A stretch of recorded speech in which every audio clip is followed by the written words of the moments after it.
వ్యవసాయ పారిశ్రామిక రంగాల్లో సరికొత్త విప్లవానికి నాంది పలుకుతూ రాష్ట్రంలోనే మొట్టమొదటి ప్రైవేటు సమీకృత ఆయిల్ ఫామ్ పరిశ్రమ ప్రారంభానికి సర్వం సిద్ధమైంది. ప్రముఖ గోద్రేజ్ ఆగ్రోవేట్ లిమిటెడ్ సంస్థ ఖమ్మం జిల్లా కొనిచెర్ల మండలం గుబ్బకుర్తి రెవెన్యూ పరిధిలోని అంజనాపురం గ్రామ పంచాయతీలో ఈ మెగా ప్రాజెక్టును నిర్మించింది.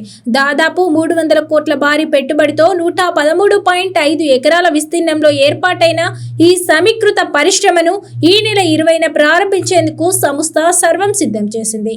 ఈ ప్రతిష్టాత్మక కార్యక్రమానికి ముఖ్యమంత్రి రేవంత్ రెడ్డిని సంస్థ ప్రతినిధులు ఇప్పటికే ఆహ్వానించారు. ఈ పరిశ్రమ ద్వారా ప్రత్యక్షంగా పరోక్షంగా దాదాపు 700 మంది స్థానిక యువతకు ఉపాధి అవకాశాలు లభించనున్నాయి. ఈ పరిశ్రమలో ఇప్పటికే నర్సరీ కార్యకలాపాలు ముమ్మరంగా సాగుతుండగా దాదాపు 3 లక్షల మొక్కలను పెంచుతున్నారు.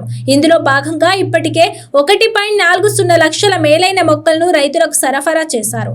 ఈ పరిశ్రమ పరిధి కిందికి సంగారెడ్డి జిల్లాతో పాటు ఖమ్మం, భద్రాద్రి కొత్తగూడెం జిల్లాలోని 12 మండలాలను ప్రభుత్వం కేటాయించింది. ఈ సరికొత్త ఫ్యాక్టరీతో తెలంగాణలో ఆయిల్ ఫామ్ పరిశ్రమల సంఖ్య 4కు చేరుకోనుంది.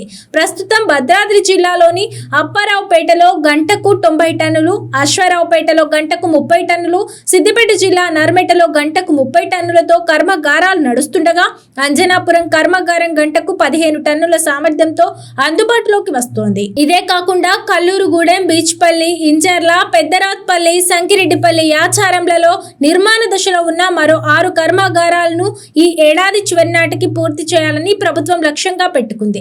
ఈ ప్రాజెక్టులో ఏర్పాటు కానున్న సీడ్ గార్డెన్ దేశానికే తలమానికంగా నిలవనుందని రాష్ట్ర వ్యవసాయ శాఖ మంత్రి తుమ్మల నాగేశ్వరరావు హర్షం వ్యక్తం చేశారు.